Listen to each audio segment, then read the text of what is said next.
I should like to bring to the stage Mr.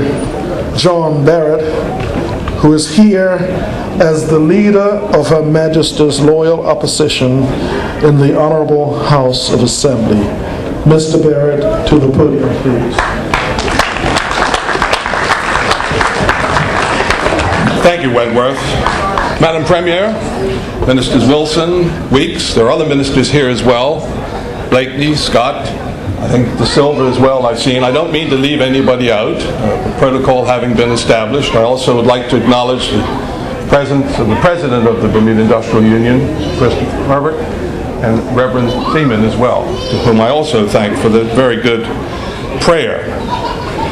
Today, I think, is meant to be celebrated in part as a day of rest, and that's certainly the way a lot of people do celebrate Labor Day here and elsewhere. And I think for a moment it's good to acknowledge those who cannot take this as a day of rest, particularly those in the emergency and other medical services who are having to work today, and we're grateful for them and the work that they have to do and that they do for us.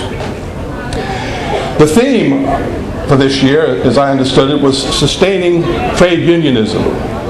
And I think sustaining is a very important word in our current economic times, not only here in Bermuda, but throughout the world, as we understand the world to be from what we read in the newspapers and what we see on television. And as I reflected on what I might say today, I wanted to forego the usual prepared text and say all the right things that usually end up saying very little, I often feel. That's just me. I was thinking of the word union, and I think I heard this earlier this week when people were talking, in the spelling of the word union, it begins with the three letters UNI. And in texting, of course, UNI stands for you and I. Now, I'm not about to get carried away, and I understand my place. John Barritt was not born of the labor movement, neither is my experience of the labor movement, like some of my many colleagues can claim. That I acknowledge. And I also acknowledge, to a large extent, compared particularly to people in the union, I am a man of some privilege. But that doesn't mean, and must never be thought to mean, that I discount or undervalue in any way the work of the unions and the labor movement in this country. The history is there for all to read. And it is only through the struggle that many things were achieved in this country.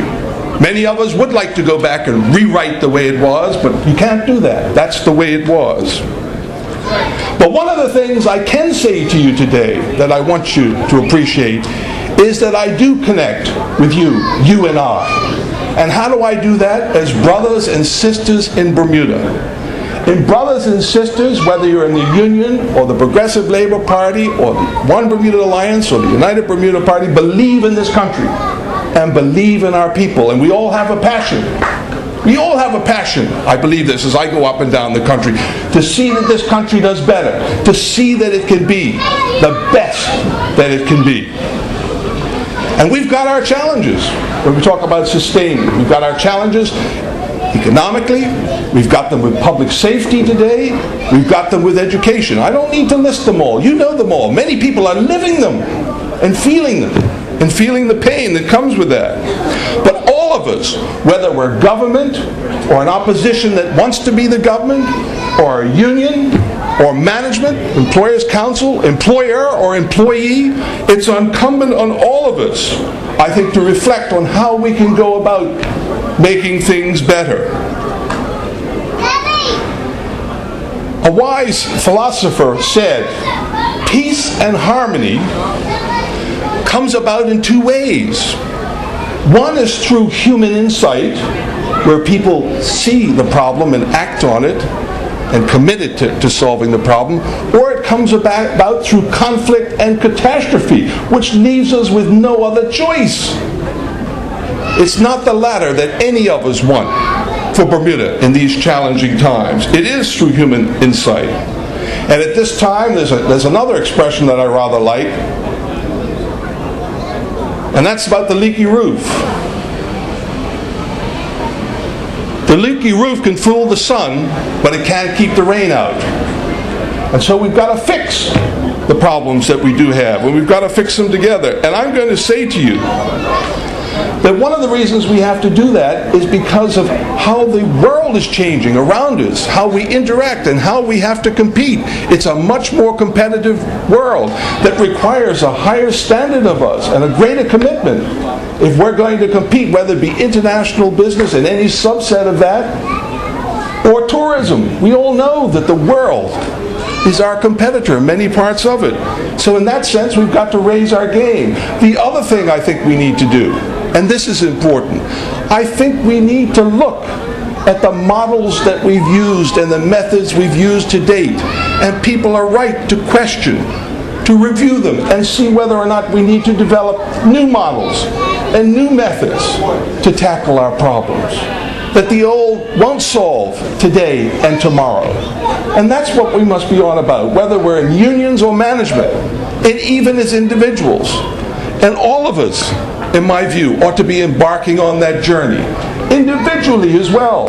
This country demands it. The future requires it of us if we're going to be a success. The old way of doing things and of interacting is no longer, in my view, going to stand us in the stead that we need to be in order to continue and to make this island a success. I did make a few notes, even though I don't have a prepared speech. And I think this requires a leadership both on an individual, a family basis, whether it's a business basis, whether you're employer or employee. And let's recognize, as I do, that the unions, Bermuda Industrial Union in particular and others, have led the way in the past. There is no reason that they cannot lead the way again. And there's no way, and there's every possibility the rest of us can do that as well. And that, I think, is what's required if we are not only going to sustain trade unionism. And who wants to just sustain Bermuda? We want to do better for Bermuda. We want to do more than sustain. We want to turn this around and get this country back to what we know it can be on so many fronts. And to do that, I say we've got to be prepared to question, review, and modify many of the old ways of doing things, whether they be in business or politics or in neighborhoods. The time is here for change. Bermuda demands it of us. Bermuda deserves it. Thank you very much, and I hope you all enjoy and have a great Labor Day.